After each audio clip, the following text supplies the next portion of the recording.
The Pistons not gonna matter on Judgment Day.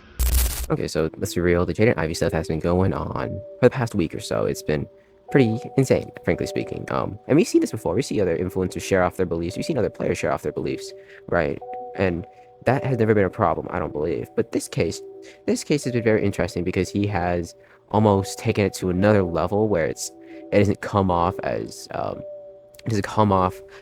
a genuine preaching or genuine care for the people or genuine care to share his beliefs. It comes off as almost like an angry rant, where it's frustration and almost self-righteousness in a way that it doesn't come off as an effective rant. I know this is coming from the heart for myself. I don't want to rant about Jaden Ivey because I do appreciate what he's doing in terms of putting his faith out there in his fullest effect, right?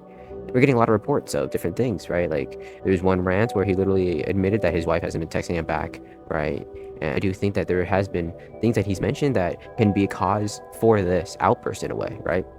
And there's also a lot of different things in terms of how he's treating other people in his comment section. I think that's one of the most interesting things, at least, because if you thought this was like a religious awakening where he wants to preach and show off the love for the word or love for Christianity, right, or love for his beliefs, he would almost, I feel like, back the people who are trying to back him, right? They're trying to support him, but in return, there's people, at least what I've seen in the comment section, where he claps back at them, where he's like, the sinner's prayers won't be heard if you're a sinner, and I'm like, but these people are trying to support you though, buddy. I don't know where your head's at. I don't understand.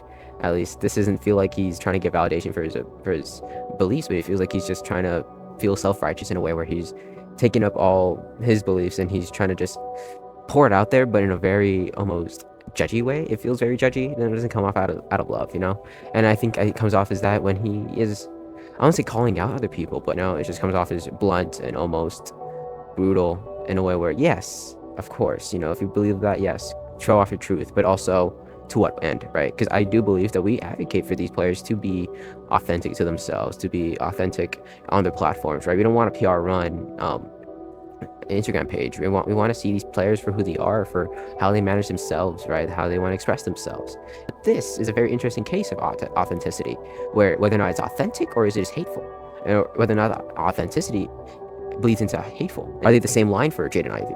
Because I generally believe that he loves his beliefs. I don't think, but when people say he needs help, or at least needs mental counseling and all that, a part of me agrees, but also I think the help that he finds in is in his beliefs with God or with Christianity, right? So I don't think it's necessarily needing help in terms of guidance. I think he needs help in terms of that support that he has, right? They support him in what he is doing in terms of speaking his truth, but also helping him tone it down a bit. Because I do think the way how he's been doing it has been very alienating. Like I said, recently he got waived, right? He got waived for his, and some headlines say that his anti-gay, anti-LGBT, his views on that stuff, right?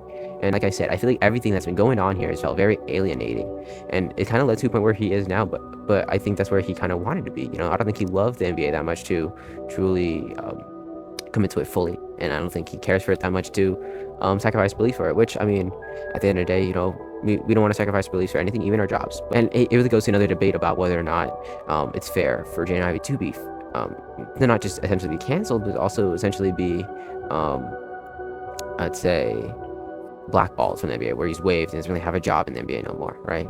For his not want to say beliefs, but his speech, right, on his socials. And same thing happened with Kai Jones, like I said. And it's interesting to see that more and more when we have different players coming out. Like we also have Jonathan Isaac, who's an openly Christian player, right, who has spoken about his beliefs. Hell, he's still in the league, right? But I also think the NBA can also be kind of hypocritical too. What I'm saying? So like I said, like Kai Jones and Jaden Ivey being waived, I can understand that. It could be a liability to the team, to the PR, right? That is tough, right?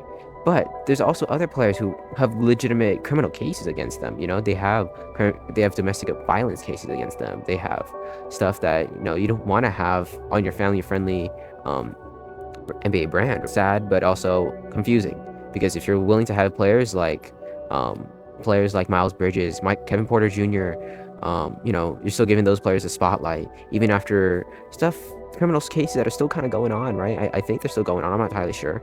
But there's still cases like that are going on, and it's rough. It's generally insane that they're still in the league, and even if they could be liabilities in terms of the NBA's PR, to the team's PR, for God's sakes, right? So I think that's tough, and it kind of leaves me in a weird, confusing place, especially with the players, but they still give the spotlight to, like Karl Malone, who has infamously been known as a pedophile. He had impregnated a 13-year-old when he was 20, and got a kid and everything, which is generally tragic to hear that they're still giving him spotlight. It's generally nasty. But I just wonder where the NBA's rules in terms of who they give the spotlight to, who they still allow in their league based on criminal actions versus social media actions, and how they speak out, and whether or not social media rants are weighing more in terms of being blackballed than genuine criminal cases and genuine like nasty shit. It's genuine. I don't know. I'm just saying a lot of genuinely, really, because my mind is all over the place with this. But I do want to know who the NBA truly gives the spotlight to, and whether or not it's right that they give these players spotlights when they take the spotlight from other players, who, understandably so, I can understand. But I don't understand why they don't take the spotlight away from these players too, if they are also considered PR liabilities.